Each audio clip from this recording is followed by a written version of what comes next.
All right, welcome back, everybody, to the Stokastic NHL DFS strategy show.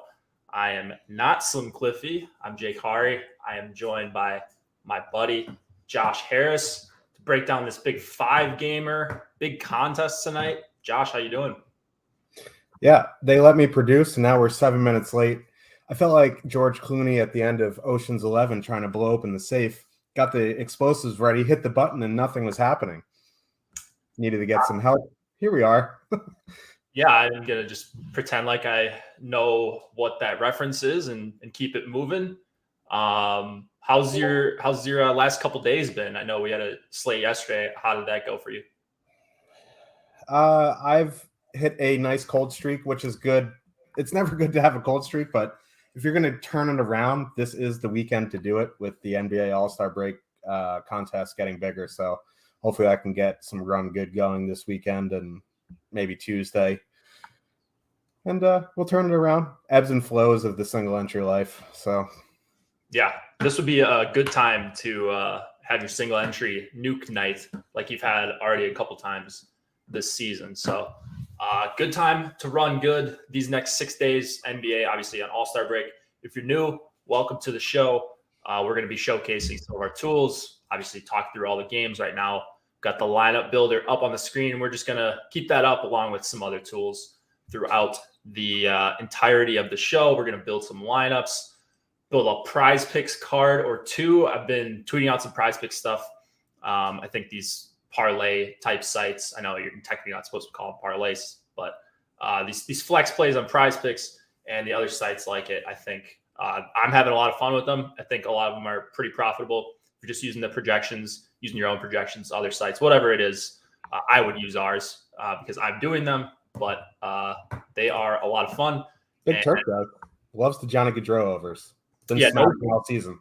No John Gaudreau today, but I think we'll have a couple opportunities throughout the NBA All-Star break to get some John Gaudreau exposure in DFS and Prize Picks. We are sponsored by Prize Picks for the show. We'll talk about them in just a little bit. Like and subscribe to the channel. You guys know the deal. Josh says it every day. It's nice that he's getting a day off of hosting. He gets to sit in the analyst role today. I'm filling in for him. There's only 2 shows tomorrow. I'm on both of them. Right, we're getting a double helping of Mr. Josh Harris, the single entry assassin himself tomorrow. So you're on NHL strategy. You're on MMA. Get used to Josh's face. It's a good one. It's pretty already. Yeah. Use the links in the description. If you guys are going to do anything, if you don't like and subscribe to the show, but you do like the show, that's not the most important thing. The most important thing is you're going to want to use the links in the description if you're looking to sign up for the weekly or the monthly promo that we have going on. It's a really good deal. We're going to talk about it in a bit. But if you want to get a peek before we talk about it. If you're new, you want to lock in for a week or a month, 50% off. We'll talk about that after we get through our first couple games. Use the links in the description, though, because then Josh and Cliffy will get credit for your signups. And it's a really good community, Discord, projections, ownership, top stacks, all the stuff we're going to talk about on today's show. So let's get into the 5 games. We'll start with the Chicago Blackhawks and the Ottawa Senators. 2.6 implied total for the Hawks, 3.9 for the Senators. One of the highest totals on the slate. Mrazek going for the Hawks. Sogard for the Sens coming off, I think it was his last game, really big performance. He had like 45 saves in maybe his first game. I can't remember if there was a game in between there, but off to a hot start. We're going to see some ownership on the Ottawa top 2 lines here, but I'm having trouble getting away from it. What do you see in here, Josh? Yeah, so if you're new, if you're from NBA and you haven't played NHL before, I'll try to do this as best as I can. I'll talk about like even strength stacking, power play stacking, but we're going to build a lineup or a few lineups today, and we'll try to go through the different lineup styles. But Chicago is one of the worst defensive teams in the league. They're just straight up one of the worst teams in the league. They're bad defensively. They have bad goaltending. Their best line all season is underwater by shot share. This top line has a 37% Corsi for. They're just miserable. So this is obviously an Ottawa Senators night. There's obviously going to be ownership on them. So it's just a question of how you want to attack it. They have a bad penalty kill. The Sens are pretty reliant on power play scoring. The downside to power play stacking the Senators here tonight is their top power play unit is across 3 even strength lines. I don't know if you need to full power play stack here with the top line of Stützle, Brady Tkachuk, Matty Joseph. They have very good numbers in a smallish sample, 64 minutes on the season, 3.1 expected goals for, 6.54 actual goals for. They're shooting a very high percentage here. So like Joseph won't kill you, but he's not getting any power play time. So if you want to get a little bit more expensive here, you can leave off Joseph and add in DeBrincat, who's on the second line, and make it a power play stack. Now, if you do that, you're running almost 1,000, but there are a bunch of, cheaper. There's actually a lot of cheap lines that can fit with them tonight, which is kind of annoying considering that the Edmonton top line is over 24,000 and you can fit them in easily. So I think a way to get a bit different stacking the Senators tonight is either 1, you leave in Joseph, because I think a lot of people will leave him off. 2, you power play stack. If you want to go to that second line, I think that's fine because, the Hawks are pretty bad 5-on-5 as well. They're just way worse on the penalty kill. That second line is pretty good. There isn't a huge sample with Ridley Greig there, but DeBrincat and Giroux have played a bunch together, and they have very good numbers. And, they've played with a whole bunch of centers. They played with Pinto. They've played with Norris, who's out for the season. They played a little bit with Stützle. Ridley Greig, won't kill you there. But for me, I think my favorite is some type of power play stack. I think if you want to leave off Joseph, add in DeBrincat, I think that's the more popular option. But you can also leave off Joseph and add in Drake Batherson, who's down on that third line. Or you could just straight up full power play stack. I think that is a viable path as well. On the Hawks side, I don't think I'm full stacking anything. Now, the Senators are pretty bad defensively. We've talked about in our Discord, Patty Kane just looks disinterested. To be fair, he always looks disinterested, but he's just been really bad. He just wants to get out of there. I don't even think he will. So if you want to one off Patty Kane, that's fine. But I think if you want to attack the Senators, it is on the penalty kill. You can one off Kane. You can one off Taylor Radish. You can one off Tyler John. I'm not full stacking anything on the Blackhawks in this matchup, but if anything, it would be the power play guys, just because the Blackhawks have a semi-decent power play. So one off Radish, one off Kane, but this is a Senators game for me. Yeah, Senators game for me as well. And we'll talk about stacks. We'll talk about some defensemen towards the end. I think the best way to go through and pick out your defensemen, especially the value guys, just using the projections on the site. Again, you can get access to those in the links below. If you're looking to join for a week or a month, there's 50% coupons in the description. Shabbat, one of the top defenseman on the slate. We don't really need to talk about him. He goes with either of the top two lines, or really if you want to do like Batherson and Shabbat, that's going to be a contrarian Sens two-man there. But yeah, I'm all over the Sens. Like I get the ownership. I get there's slight negative leverage on the top line. I didn't see where the second one came in on the top stacks. They're negative leverage as well. The second line is a top two stack of 11.8% and an ownership share of 17.7. So negative, like almost 6% negative leverage. So what that's telling me is when we have one line like the McDavid line tonight, that's so heavily positively leveraged, and we're probably low on the ownership share here. Maybe for the stack entirely might be around 10%, but I think, McDavid himself might get to 25, 30, even more in some tournaments, especially the higher stake stuff. People want off him.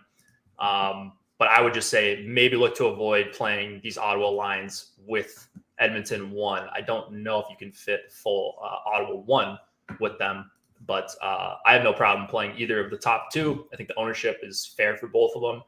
I'm probably going to be close to around the field on each of those lines, maybe below the field on some guys like Matthew Joseph, kind of the third wheel there. I think 3-2-1 is a pretty good lineup construction for tonight, meaning three forwards from one line, two forwards from another, one off forward elsewhere, and then correlate your defensemen and your goalies if you like, but it's not necessary on a slate this short.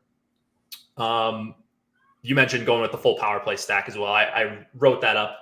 I wrote up a really quick article for the site, just recommending a couple stacks, a couple defensemen, a couple goalies. And I had Ottawa 1 in there, but I did mention, like what you said, Josh, go with Tkachuk, Stützle, and DeBrincat, Tkachuk, Stützle, and Batherson.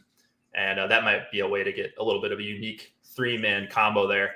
I don't have anything on the Hawks forwards other than if you want to play them, that's fine. It's 5-game slate. Weird things happen in hockey. It's not the lowest total we've seen for the Hawks. 2.6 actually isn't terrible for them. They've been at like 2.2 the last few slates that they've been on that I've talked about them. So Ottawa plays up tempo. So if you look at you mentioned the line, the numbers for the top two lines here, like they're great offensively. They're going to give it up defensively. So you could see Chicago getting a few goals here, and maybe that's enough if they're concentrated to make it a GPP winning performance. But I am going to be pretty low on the Chicago lines.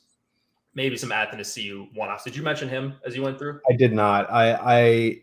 It's always like, I get it for the offensive upside, but their lines of 5 and 5 are so bad. He's not on the top power play, and like they're pretty power play dependent. But Athanasiou is so fast that, yeah, I mean, he can easily get there. He can easily get a goal and pay off his salary. It's just, I don't know if I want to hedge my night on an Andre Athanasiou goal. You know what I mean?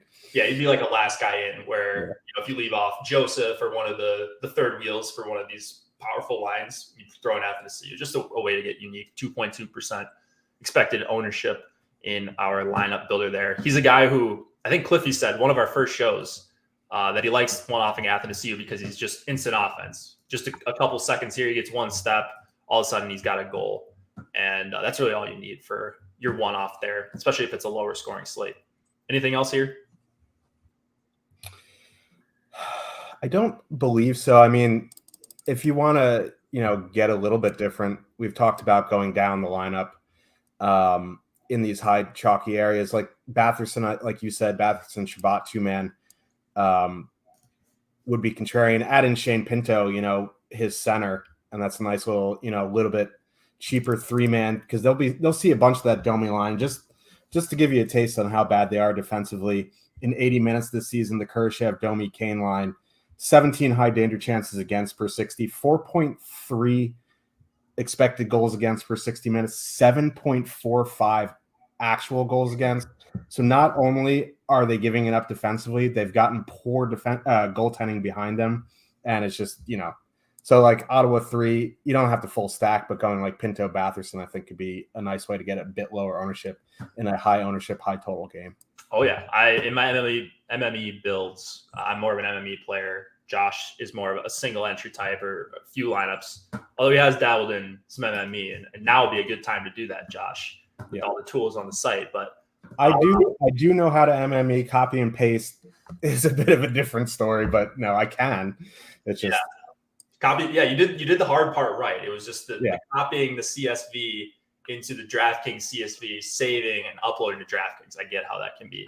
And then everyone who made fun of me in the Discord had that happen to them within the next week. So yeah, it happens, man. Those are tilting. I check my CSV like it's bad, probably like 8 to 10 times now, because it's happened to me a couple times, and I said like that's the last time that's going to happen. So I'll check it. I'll refresh my lineups page on mobile. I'll refresh it on the desktop just to make sure like I'm not seeing some placeholder lineup or some random lineup, because I usually just click in 9 guys from the late games. And yeah, so if you're making a dummy lineup tonight, or just in anything you do for DFS, there's late swap, just make it with late slate players, and at least you'll hopefully catch it and get some real players in there, because that is one of the worst things that happens in DFS, is getting that CSV error 1 minute before lock. All right. We've done CSV errors. We've done Chicago at Ottawa. Let's go to Pittsburgh and the New York Islanders. 2.8 implied total for both teams here. DeSmith and I believe it's Sorokin. Right now we're showing Varlamov, but I don't know if they've confirmed just yet. Islanders, a little bit different lines than what you're seeing on the screen. We've got Horvat centering Barzal and Anders Lee, and then they're keeping Brock Nelson and Paul Mary together, but they're adding in 58-year-old Zach Parise, who's actually not been too bad. Actually had a pretty good season. Yeah, I thought he was completely cooked. He's been okay for them, although he's probably making like still $13 million a year or something ridiculous like that. Low totals. You see anything that you really love here? Because there's not a ton of ownership on either side. Yeah, it's tough stacking against Sorokin. He's probably the front runner for the Vezina, which is the top goaltender of the season.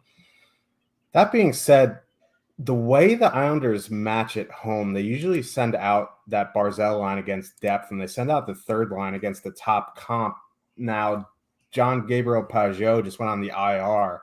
So I don't know if that's going to mix up the line matching, but if it doesn't, that means Simone Holmstrom, Casey Cizikas, and Josh Bailey are going to go out against the Crosby, Gensel, Raquel line. And I can't imagine that line being very good defensively. Cizikas and Bailey have played 90 minutes this season, almost 3 expected goals against. Simone Holmstrom is a rookie. He looks like he's 9 years old. So, I can't imagine that line being very good defensively. The problem here is the Islanders, none of the Islanders lines are very good defensively. They've just been bailed out time and time again by Ilya Sorokin. So, and if you're into home road splits, Sorokin plays way better at home than he does on the road. That being said, I still don't mind, on a 5-game slate, taking a stab on Gensel, Crosby, Raquel, not because they're fully correlated, because the Islanders don't take many penalties, and they do have a very good penalty kill, but they just are a very good line. They've played almost 400 minutes together this season, 3.84 expected goals for, 3.06 actual goals for. It means it's a shooting percentage issue. So, I think you can get to them in MME. I don't know if I will get to them in one lineup. I think they're a good contrarian option in 1 to 3. I just don't think I'll get there, just because there's a lot of other horsepower on the slate that I'd rather pay up for. But I think they're a nice option in MME. If you want to go to that second line, they've been very good offensively, but they've become pretty leaky defensively. So they're probably going to be trading chances with that Nelson Palmieri line, who is also high event. So yeah, in a nutshell, I like Pittsburgh, both of the top lines. It's just going to be a matter of can they beat Sorokin on a short slate? I'm willing to take more chances in MME that yes, they can. 1 to 3, it's a bit of a question mark. On the Islander side, moving Anders Lee up to with Barzal and Bo Horvat are interesting. It makes it fully correlated. Barzal and Horvat have a sample up to almost 70 minutes, and they've been pretty pedestrian. 2.5 expected goals for, 2.28 expected goals against, pretty low pace. Adding Anders Lee probably won't up the pace. The dude literally has no knees and he can't skate, but they are fully correlated on the power play. I'm not a huge believer in the Pittsburgh goalies, but again, if the Islanders line matching holds, they're going to be going, that top line for the Islanders is going to be going out against Jeff Carter, Brock McGinn, and Kasperi Kapanen, who are not good defensively at all. 16 high danger chances against per 60, 3.24 expected goals against. So out of any line in this game in 1 to 3 lineups, I think I would take the chance on the Islanders top line. But in MME, I think both top 6 lines are honestly in play for me. Yeah, this is one of those games where, brand new line combos. Horvat's brand new to the team, so we don't really know how Horvat, Barzal, and Lee are going to play together. Barzal's moving to center, so he's moving to wing. We don't have a big sample of him playing wing with Anders Lee, if any sample at all. Like I said, Horvat's only been there a couple games. There's no sample on Parise, Nelson, and Palmieri, although Nelson and Palmieri have been really awesome together. We've been playing them a ton. So we're seeing some ownership, not very much ownership on Islanders 1. I've got the top stacks tool pulled up right here. 13% chance of being a top 2 stack for Islanders 1, fully correlated on the top power play. Positive leverage. But you mentioned Pitt 1. I think that's where I would go here just because of the unknowns. We don't know if Islanders 1 is going to be a good line. We do know Pittsburgh 1 is a great line at 5-on-5. So it is a pretty tough spot on the road. I don't know about the line matching. Like you said, maybe they go Horvat against Pitt 1. Maybe they throw out Islanders 4 against Pitt 1 for some time. We've seen that happen as well. So we don't know about the competition, but we do know the ownership is going to be really low because Pitt 1's kind of in no man's land. If you look at the line salaries here on DraftKings, Edmonton 1 is 24K. They're going to be popular. They're going to come up in the ownership projections. And then you got all these lines kind of in here in this 18 to 20K range. They're just going to be difficult to fit with Edmonton 1. So I think if you're going to any of those, you're probably in a pretty good spot as far as avoiding dupes and just getting a little bit different. Maybe you pay up for some expensive defenseman if there's a guy you like tonight. So, yeah, I like Pitt 1. I think Islanders 1 is okay. I'm more on Islanders 2, I think, and specifically the Nelson and Palmieri duo. So that's really all I have for this game. We dipping down to any of the third lines. You mentioned Carter, Kapanen, and Brock McGinn. Is that a line you have any interest in playing or playing some two-mans from? Not really. I mean, it depends what you're doing. If you're full stacking, full power play stacking Edmonton, you're going to need these really cheap guys. And I guess Carter, Kapanen is fine. They just have not been good 5-on-5. So, I mean, beggars can't be choosers when you need the bottom of the barrel guys. But I think if I could fit some of the Rangers cheap guys, I prefer them over Carter and Kapanen. Fair enough. From the Rangers homer himself. Well, we'll get to the Rangers, Josh. Don't you worry. Trust me, I'm far from a homer. What'd you say? I'm far from a homer. Yeah, you're a pretty fair fan there. Not fair weather. You're a fair fan. You don't let the emotions get the best of you. That's the good part about DFS sometimes.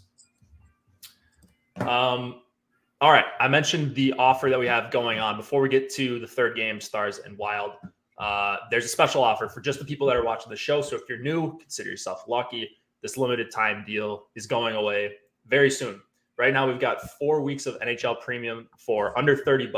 The true value is just under $60. You're saving $30 on the first month if you click the link in the description. So the link in the description will populate the promo code that you need to redeem that $30 for 1 month of Stokastic NHL premium. And you can also sign up for weekly if you only want to commit to 1 week. I don't know why you would, because you're going to commit to the second week and the third week and the fourth week. So you're just going to end up paying more. So you might as well just lock in for the month, come hang out with us in Discord, get everything that we've shown so far, as well as ownership projections, which are up on the screen, the NHL projections, and talk about top stacks.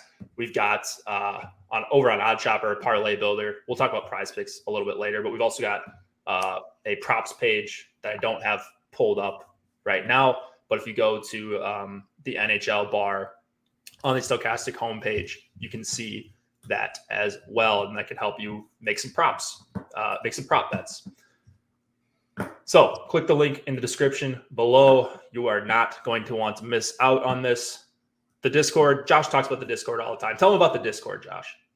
I mean, the Discord, it's one of the best community Discords I've been in. I know that's, sounds stupid coming from me because I'm the one who promotes it, but it really is. Everyone in there is rooting for each other for the most part. There's always, outliers on every statistic, but, for the most part, everyone is very happy to help you. Everyone roots for each other. If you have questions, there are a ton of people in there, smart, sharp minds that are willing to help you. You get Niehaus in there, who's just an absolute circus himself. He grills ribeyes in a catering tray. So if you want to get catering tray tips, he'll be in there. No, but in seriousness, if you have questions about it, about anything in there, stacking, what's the best way to do this? What's the way? I'm always in there. Jake's always in there. Cliffy's generally in there when he's not at the spa getting, his hair treated, getting a mani-pedi. Then we have a bunch of sharp minds who are always willing to help. So just pop in, ask questions. People will definitely help you. It's my favorite part of the whole membership because if you don't understand the tools, what good are they? So if you have someone helping you with those tools, it makes your game so much better. So yeah, just hop in that Discord. It's really good. Yep. Discord is just kind of like the cherry on top with all the great tools that we have to offer. I see a bunch of new people in chat. That's awesome. Again, welcome. If this is your first time playing, that's great. If you're looking to sign up for just a week, you're gonna stick around. But again, description in the link below. And then if you need some help learning about the tools, just like a quick primer, I have an article called How to Win an NHL DFS. If you look in the description and you expand it, if you go down the line, it's the 6th link in the description. A lot of links in there, but we've got them a little spaced out for you. It just says How to Win an NHL DFS. Link there. You can read that article. And I think there's a video as well from me and Alex from a couple of years ago. All that stuff applies to scoring, all stacking, all that. So if you can't make it into Discord, you should get in there. But if you can't, that's a good article to get started on your Stokastic NHL subscription. Let's go to Dallas and Minnesota. We've got a 2.8 implied total for the Stars, 2.7 for the Wild. Another game with a really low total. Jake Ottinger, Philip Gustavsson, who's been the better goalie for the Wild, by the way. I know it's been talked about a little bit. I see Michael Russo and some Wild fans that I follow from like high school and stuff that are fired up about, or not fired up, whatever the opposite of that is, about Fleury. He's played pretty poorly, or at least he's had some poor games publicly. So they're going with Gustavsson tonight, and he's going to be pretty popular. Home game, probably expected to see a little bit of volume here. We've got Minnesota 1 showing some ownership here. I don't think there's a great matchup to attack on Dallas, unless maybe we think they're going to Dallas 3. They're going to get Dallas 3 or Dallas 4 in this game. But what's your read here on Minnesota 1? Seems like quite a bit of ownership when you can just go to Edmonton 1. Yeah, I think they are going to go out against the Dallas third line, which isn't, they're pretty high event. They're pretty good offensively, pretty high event defensively. That being said, like the Wild have been awful 5-on-5 for like 6 weeks now. Like Kirill Kaprizov is pretty much a one-man show at 5-on-5, and that's about it. Then their power play is pretty decent, but this isn't a very good power play spot. Dallas doesn't take a ton of penalties, and they have a very good penalty kill. So, I mean, Hartman has been back up with Kaprizov and Zuccarello for 90 minutes this season. They're controlling the play very well. They're just not creating a bunch. 2.78 expected goals for, 11 high danger chances per 60. Like they're 2.67 actual goals for. So it's not like it's a shooting percentage issue. It's just they're just not very good 5-on-5.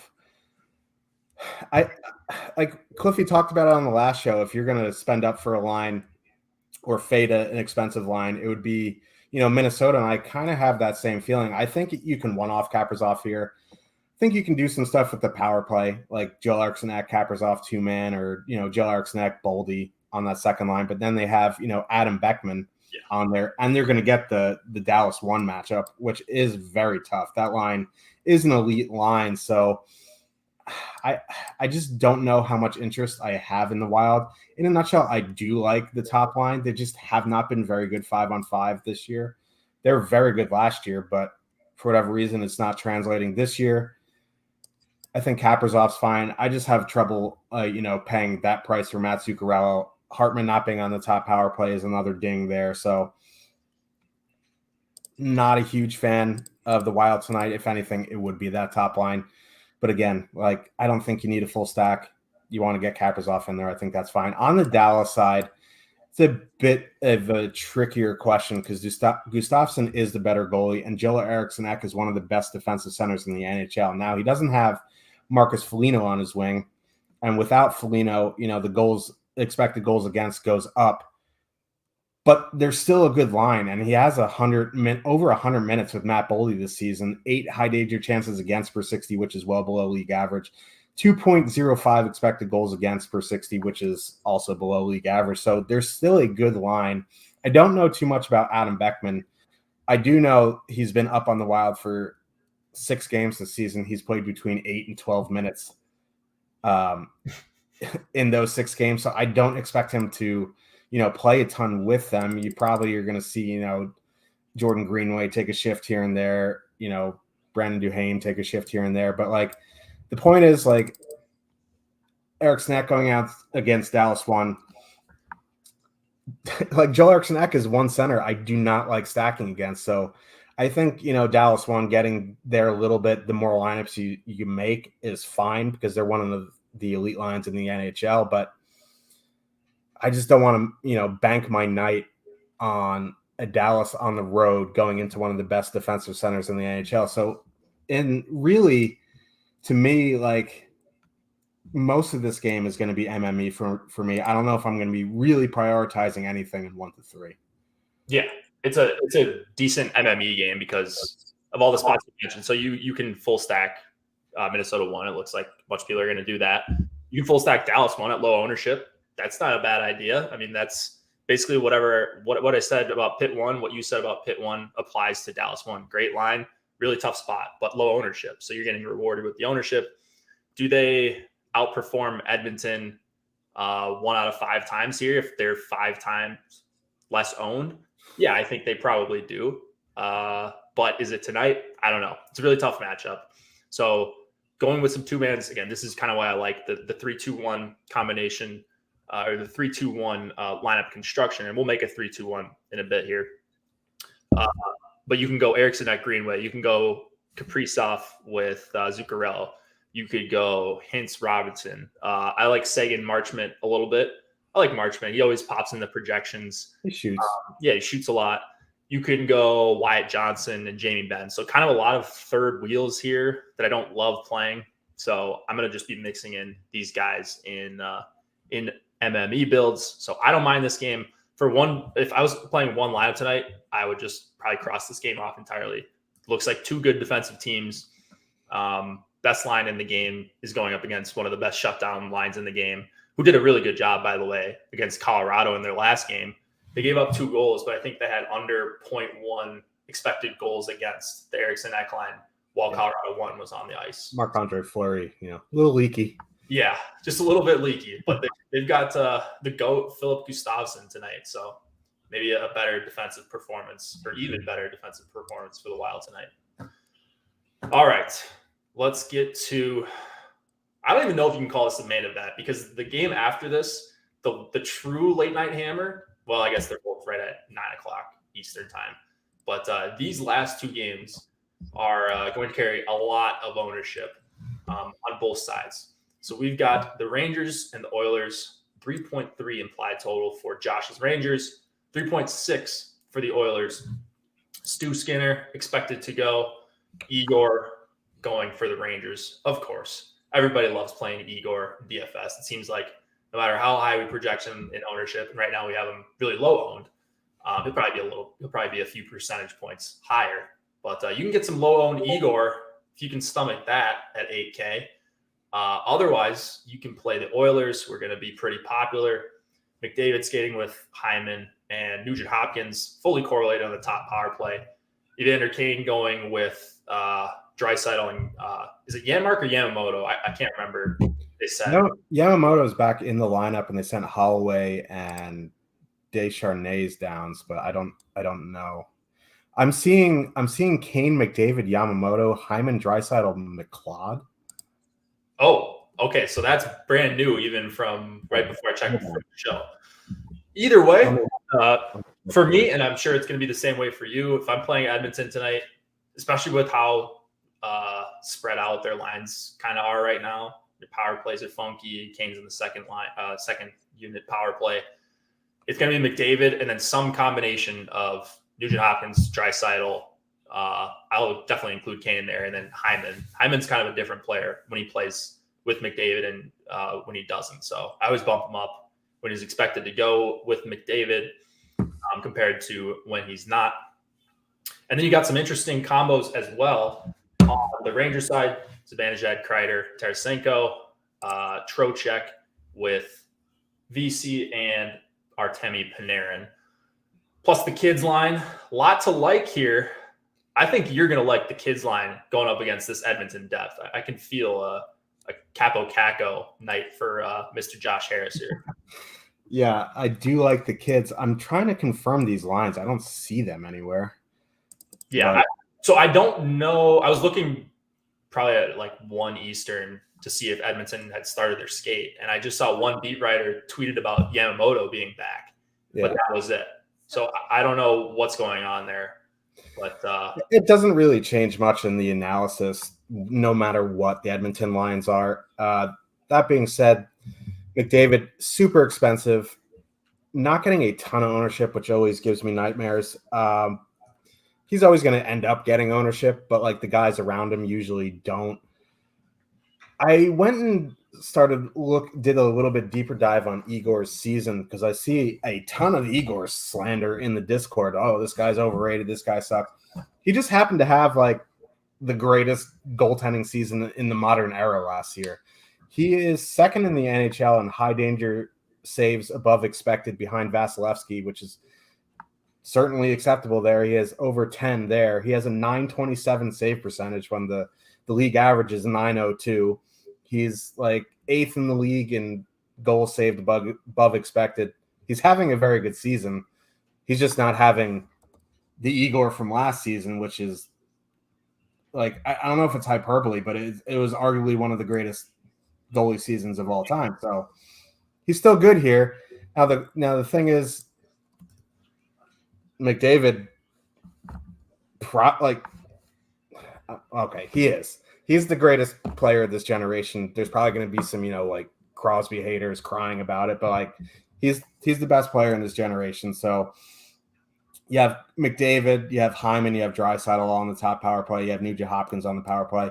Those are the guys you kind of focus your lineup around. You put in McDavid, you pair him with Hyman, compare him with Draisaitl, pair him with Nugent Hopkins. You get that power play exposure. If the Rangers struggle anywhere, it's on the penalty kill. Now, it has been pretty good recently. Their lines, as they're constituted, are pretty good defensively. Not great, but pretty good. So, and the Oilers are extremely dependent on scoring on the power play. So if you're going to do anything with the Oilers, you put in McDavid, you surround them with the power play guys, and you go about your day. Now, on the Rangers side, it's a bit of a different story. And again, on the Oilers side, it's if you want to stack against Igor. I think, if you're going to get the Oilers fairly low owned, I think you can do it, considering that the Oilers have an elite power play.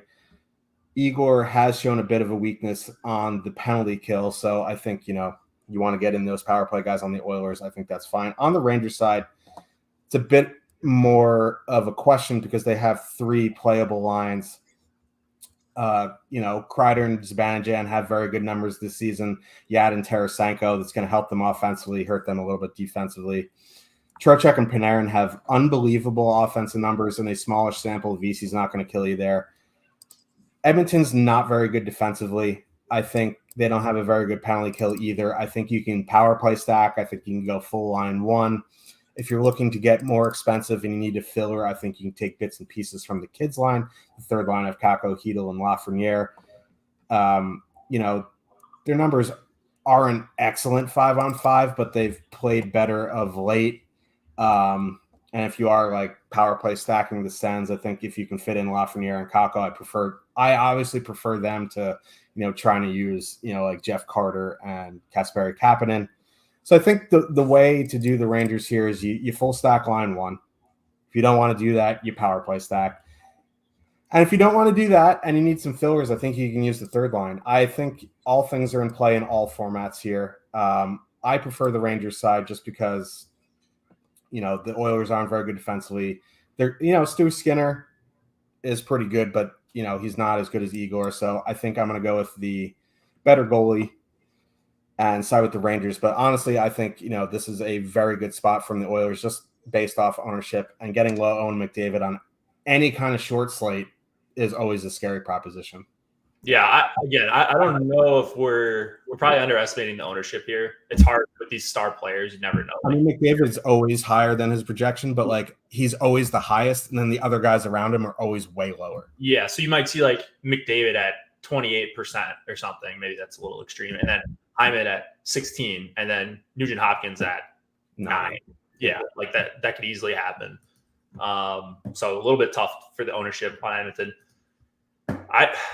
So I'm just going with McDavid and then the power play one guys, like you said. I would include Kane in there, although it's a little bit difficult with the optimizer. You're gonna have to do some creative stuff there to try to get him to show up with some McDavid lineups. But he's gonna play on that second power play unit. McDavid's gonna also play on the second unit. So if they don't score right away, there is a little bit of correlation there.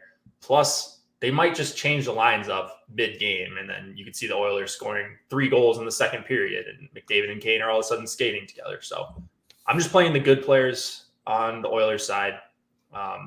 What an amazing idea that is. Just play the good players. But yeah, I think that always applies when you're talking about the Oilers and Connor McDavid. Really low ownership on that Rangers third line. Under 1%. I wonder, that must just be a price thing, I guess. 11.5. That's not a terrible price. I don't even mind that. I've kind of been a Rangers 3 hater, but I think I'll like that. I mean, you could game stack. I mean, 11.5. I don't think you need a full stack. Like Kakko and Lafreniere are going to play, 14, 15 minutes. Hedl plays a bit more because he gets power play time, but, there's definitely worse. Like that line is very they've played very well recently, and they're going up against Edmonton depth. So, yeah, fair enough. All right, Rangers side. If you want to go again, Rangers 1 kind of fits that. Well, we don't know if they're a great line offensively, but they kind of fit the Pitt 1, Dallas 1 mold. It's not a great spot, but they're going to be pretty low owned, and you're going to get 3 really quality players on that top line. All right, I want to make sure we get to this super chat from our buddy Jimmy VB. I call him James in the Discord. He said it's been a great, profitable season so far. So let's keep it going. Thanks for all the hard work. Nice to see a soaker on the show, not Josh. So very kind words as always from our buddy James. He's going to be paying for that one later in the Discord. I'm definitely not a soaker. I have a kid and one on the way. Hey, man. It's not kink shame now. All right, I think we're good there. So, man, PrizePicks would be thrilled with this transition here. Let's talk about PrizePicks. I've been talking about them a little bit on Twitter. I've been more active, trying to tweet a little bit more, be less of a lurker on Twitter, and hopefully it provides people some value. And I honestly really do enjoy playing on PrizePicks. They're going very quickly, but still a lot of edge, I think, to be had, especially in hockey, especially in these niche sports like this. A lot of lines that look really far off. And right now we have an offer going on where you can get a free month of Stokastic Plus Platinum and get up to $100 deposit match bonus when you sign up and you make a deposit at PrizePicks. Like Josh says, daily prop-based contests. You're basically making parlays, choosing over and under, and you can up to 10 or 25x your entry fees with the 6-leg flex plays, they're called. I've been doing the 6-leg because you kind of know the risk that you're taking. I want to hit one every once in a while and get paid 25x my entry. Hit a couple 5-leggers before. That's been fun. But the nice part about PrizePicks is when you do put in a 5 or 6 leg parlay, you can get some of your money back if you get 4 out of 6 or 4 out of 5 or even 3 out of 5. You can get 0.4x back. So it's nice. It's not like if you've got a perfect 5 for 5 and it's a late game, you got your last guy going. And let's say Trevor Zegras doesn't get you that second shot on goal tonight. Well, at least you get back 2x your money if you go 5 out of 6. So that's what I like about Prize Picks. It's a little like DFS, like MME in that respect. So, Josh, you want to build a quick Prize Picks card? I don't know if we've done this on the show, but seemingly we've got some time here. Yeah. All right. You give me a couple that you're liking. So I'm looking at the goalie saves right now. I think Igor over 29.5 is what I'm looking at. Whether he gives up 3 or 4, I think he still sees close to 35 shots tonight. So, all right. I like it. I mentioned Zegras. He was at the top of my mind because he was a guy that I had penciled in here. I like him over 2.0 shots on goal. He's not a high volume shooter, but playing with Derek Grant and Ryan Strome, and that line actually does have pretty good numbers. We'll talk about them a little bit later, but we've got them. We've got him projected for a 2.44 shots for tonight. So I think over 2.0 is a pretty good deal. I'll throw it back to you. What do you like, Josh? I like Jacob. No, I'm going to stay away from the range. I'm just going to start shooting out Rangers here. I'm going to go. Hold on. That's fine. Yeah. No, I'm going to go Jacob Trouba over 2.5 block shots. Okay. Trouba, yeah, I always see he's got one of the highest block shot counts every time out here. Let's see here. I'm looking at my little makeshift sheet on my other screen.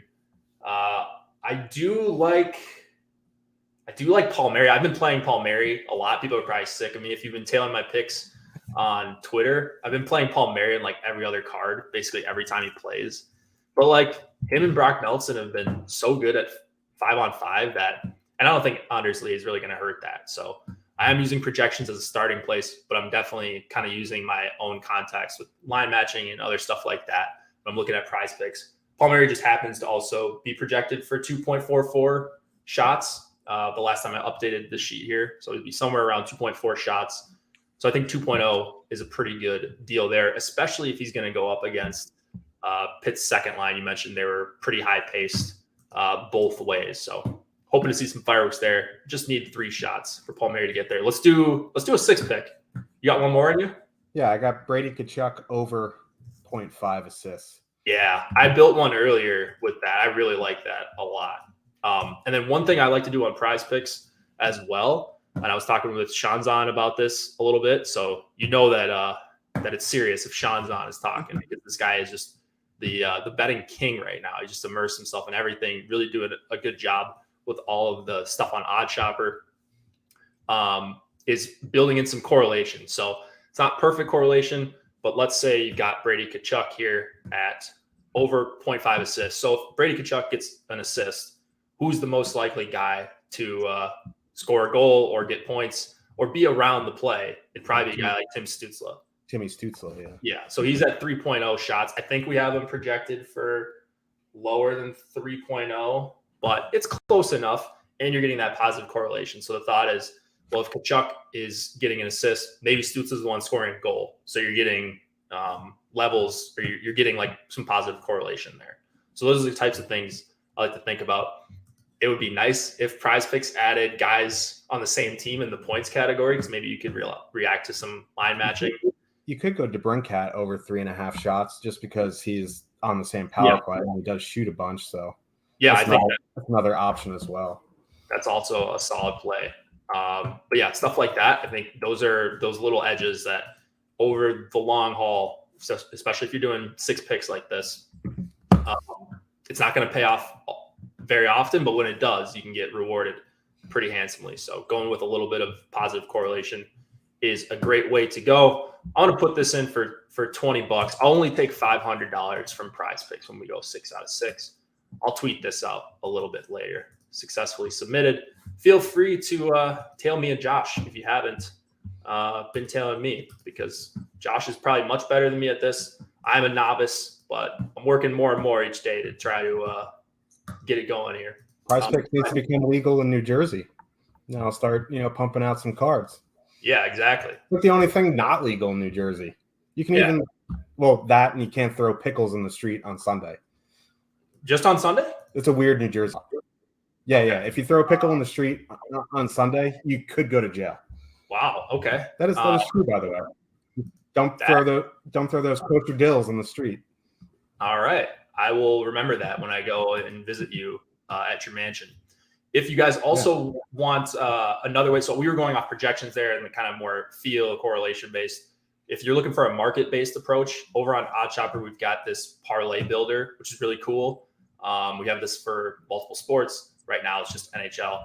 But just based on other markets, other sports books, what they're offering with the juice, you can build 4 or 5 leg and 6 leg parlays on Prize Picks based on discrepancies on other books. So this is a really cool tool. I put in a couple this morning. Just refresh it. After a while, you'll see these change. Expected win rate, just 2%, but expected long-term ROI is 7%. So if you want to remove a couple guys, your expected win percentage is going to go up. But all of a sudden now it's not a great ROI bet. So I like messing around with this. It's not always going to show a positive expected ROI. In those cases, you just got to wait for some books to move, and you might be able to capitalize on some high expected ROI plays. So a lot of good tools there. Projections as well. That's what I've been using for my Prize Picks cards, other than this market-based Prize Picks parlay builder. That's a mouthful. What do we have next? Anything before we get into this next game? Actually, we're going to do this last game, and then we're going to build a couple DraftKings lineups because it's got a few extra minutes. 3.9 implied total for the Kings, 2.6 for the Ducks. Phoenix Copley is the guy we have in right now. Is that price correct? 8,500 for Phoenix Copley here? Am I seeing something? That is correct. 8,500 Phoenix Copley. I know he's been pretty good this year, but it seems expensive. $6,900 John Gibson. The Ducks were nice enough to confirm a goalie for us this morning, so that's pretty cool. Yeah. No surprise Dostal tonight, I wouldn't think. Lines here for the Ducks, kind of ugly. Let me just confirm here. Zegers, Strome, and Derek Grant. I like Zegers tonight. Vetrano with Henrique and McTavish. So an okay top 6, not the sexiest, but some pretty low ownership for the top 6. At home, we've seen the Kings have a bunch of games this season with like 6 and 7 and 8 goals. So they can get into a little bit of a track meet here. All the ownership on the Kings side. Kopitar, Byfield, Kempe. One of my favorite lines of all time is going to be super popular tonight. Kings 2, Dano, Arvidsson, and Trevor Moore fully correlated on that quote-unquote second unit, but they kind of split time. They're correlated with Sean Dursey, while the top line is correlated with Drew Doughty. And then you got Kevin Fiala sitting there on the third line here, but he's going to be owned as well. And same with Alex Iafallo, Blake Lizotte, because these lines can fit with Edmonton 1. They can fit with, Rangers 1, whoever you want. So pricing is pretty soft. People are going to go to the Kings because the Ducks suck. What do you have to say on this one, Josh?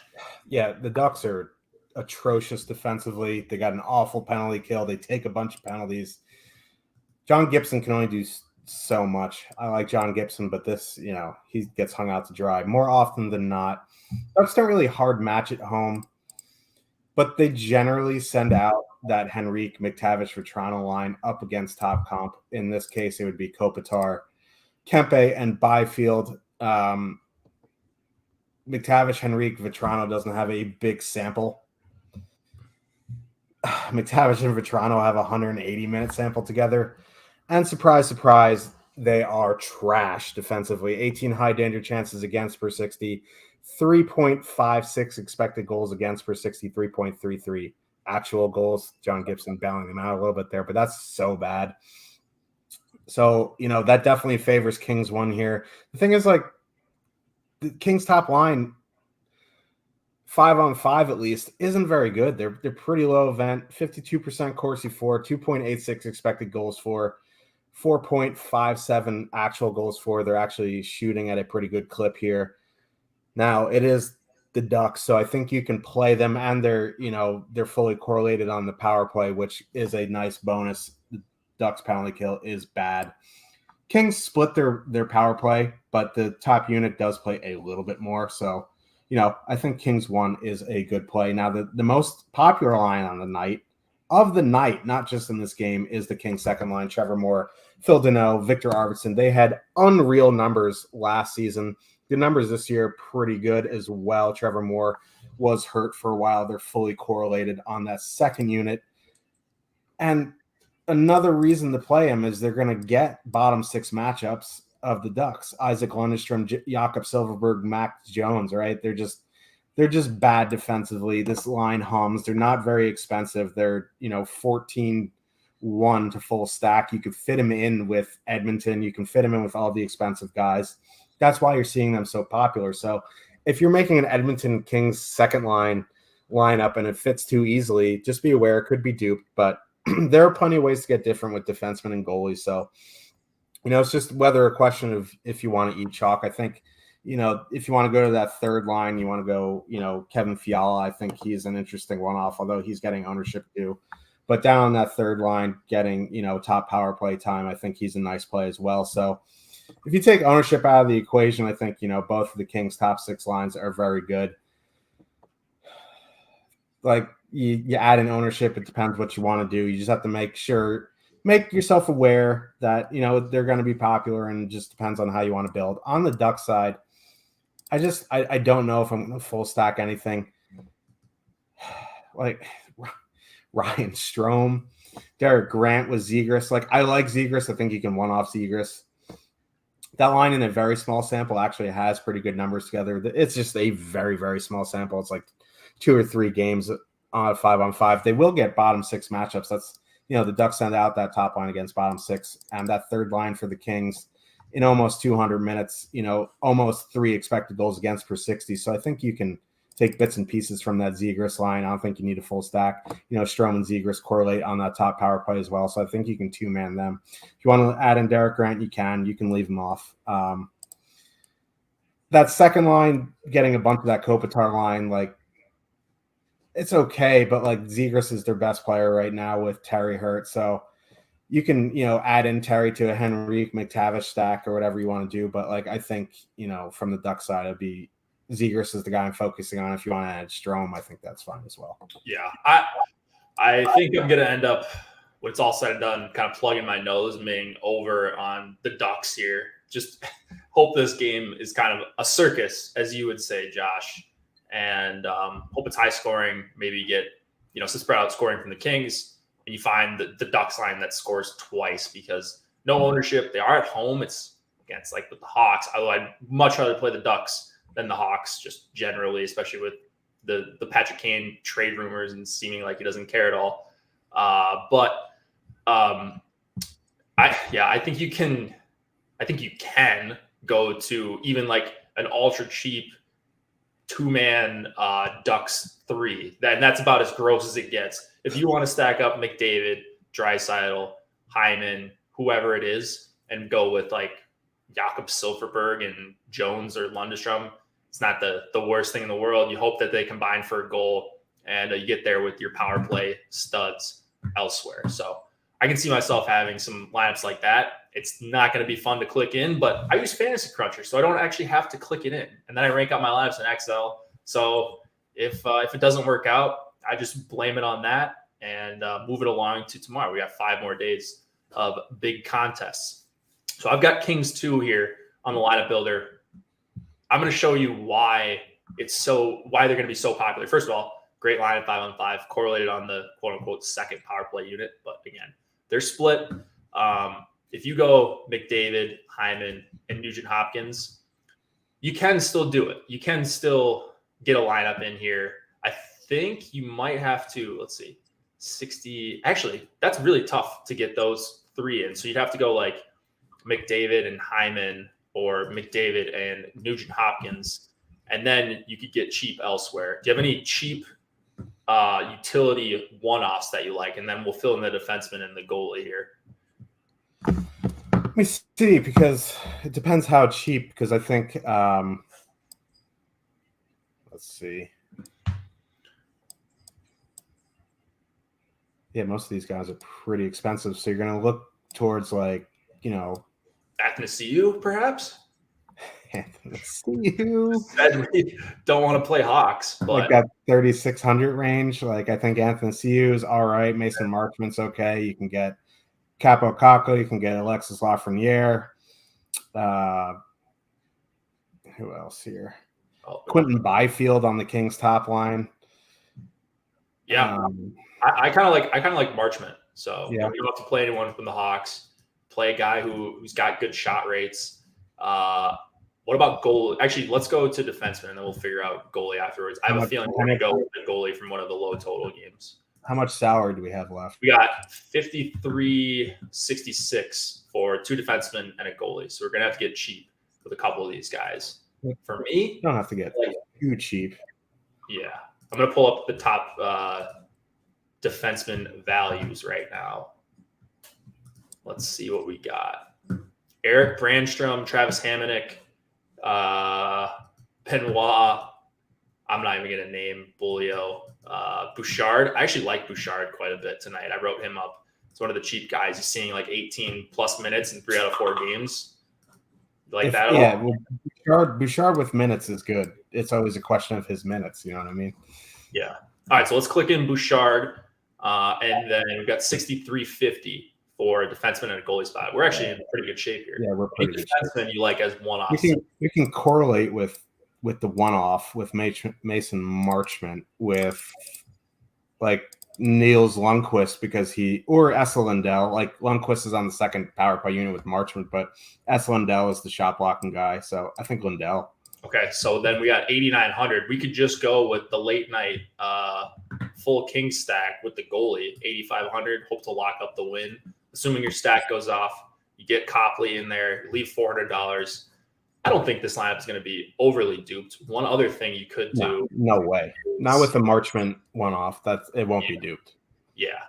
One other thing you could do is I would prefer to play Zach Hyman if we can. So you take out Nugent Hopkins, you got McDavid, Hyman, 2-man. That's an electric combo.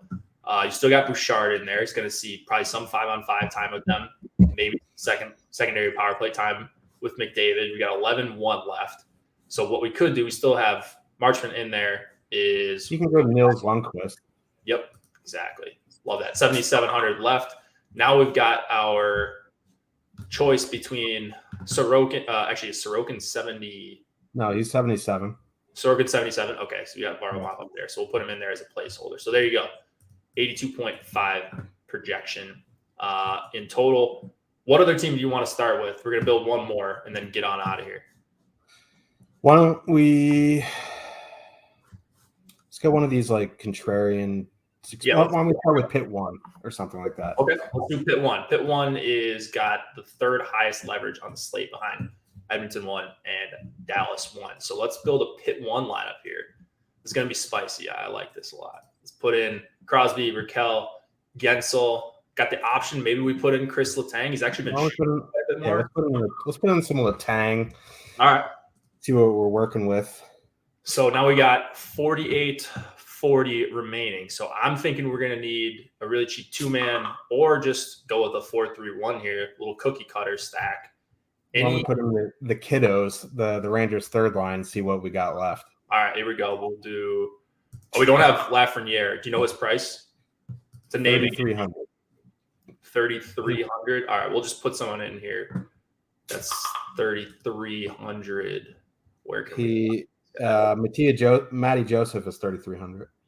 Joseph. All right, perfect. There we go. And then so we've got our Rangers 3. We've got our Pit 1 plus Letang 6,350 again. So actually we're in that spot. So let's see. So what are you looking for in a one-off defenseman for someone that's new? So I'm looking for like a power play quarterback. So it depends on the salary, right? If you have a lot of room left over for defenseman, I'm looking for a power play quarterback who plays a ton of minutes, like Adam Fox, who you can't put in here because you need at least 3 teams. I think Chabot would be an answer there. Noah Dobson would be okay there. Miro Heiskanen, something like that. So I think Chabot might be the best answer there. Yeah, I like that. He usually, although it's going to leave us very short, right? So we'll only have 6,500 left, so we actually can't fit in Shabbat. So why don't we go with? Let's see. I don't know. We still can't fit in Gibson there. Why don't we? Oh no, we can't go with him either because he's. So we need 5,800 or less. If we go 5,800, we can fit in Gibson exactly. Okay, so why don't we go with? Why don't we go with like Darnell Nurse because he plays a ton of minutes. He's the peripherals guy, and we can use Philip Gustafsson in that. Perfect. I clicked in Gibson. Well, we got enough for Gustafsson. So 7,400. There you go. That's how easy it is. You can. I should have just saved the first lineup, like toggled through them, but it'll show your lineups up here. You can save it. You can add in a new lineup. The old lineup's still there. You can export them out of the lineup builder here. Great tool. I really like using it when I'm hand building. Usually hand build sometimes on the weekends when the tournaments are a little bit worse and like the single entry stuff is looking the best, like the 3-3-3 or the 2-2-2 sometimes when they run that. But anything else you want to talk about, Josh, before we head on out of here? No, I mean, like if you're new to NHL and you're from the NBA streets where correlation isn't the biggest thing, I think, on NHL, you at least want to get at least one stack in there. We talked about, 3-2-1, 3 forwards from one team on the same line. Then you have a 2-man, kind of like what we built, and then a 1-off. There's plenty of other ways to do it. You can full power play stack. You can, 3-3 stack with different defensemen. Just, in GPPs and in high, this $15, 150 max, you want to get as correlated as possible. It's not always, like a 4-3-1 is the highest correlation possible. It's not always the winning construction, but it does have the highest ceiling in terms of EV. So, the bigger the field, the more correlation is usually better. Mm-hmm. Yep. All right. Almost forgot the most important part of the show: hat trick picks and goalies. Goalie is always an interesting one. It's like SP2 and MLB. Yeah. It's a mess. I like. Let's see here. I do like Jake Ottinger. Minnesota has been. I'm just going to go most expensive to cheap. I like Jake Ottinger. Minnesota's been a train wreck 5-on-5. I think Igor is an interesting contrarian option against the Oilers because he's definitely going to see the shot volume. I saw you wrote up Casey DeSmith. I'm not as high as on Casey DeSmith, but he does rate out well. Sorokin from that same game. I like both goalies in that game. Sorokin is 7,700. It's always in play for me. Philip Gustafsson against Dallas at 7,400. And then if you want to ride the Lightning, as Cliffy says, John Gibson, 6,900. Definitely is going to see the rubber. Yep, I like all those goalie options. I'm going to do a hat trick pick here. Why don't you give me, I don't know why, Adrian Kempe, $5,900 tonight. Looks like Kings 1 is going to be a little bit lower owned than Kings 2. So there's Kings exposure, the 3.9 implied total on the road. Who you got for your hat trick pick? It's a good question here. I normally go spicy, but I'm going to go a bit chalky today. I'm going Brady Tkachuk. I like that a lot. Yeah, that's not overly chalky either. So Tkachuk, Kempe, those are your 2 hat trick picks. Josh and Cliff, you're going to break it down tomorrow for you guys. What time are you guys doing the show? We will be on 1 p.m. Eastern for the NHL strategy show tomorrow. So 1 p.m. Eastern while Cliffy's on vacation. So make sure you give him a round of applause for that. Yeah, I'm going to have to produce again. Could be a bumpy ride, but we made it. Yeah, we got there. Make sure you guys take advantage of the offer below. We talked about it a bunch of times, but the offer in the description is going to give you $30 off for the month. This is NHL exclusive. It's only the people that are watching the show. This deal is not being offered anywhere else. And you get access to everything from the Discord to all the tools that we've showed you. And come be part of our community because it's really fun. We sweat the games together, sweat our losses, sweat our wins. It's a really fun time. Come join us. Got any questions, DM me on Twitter.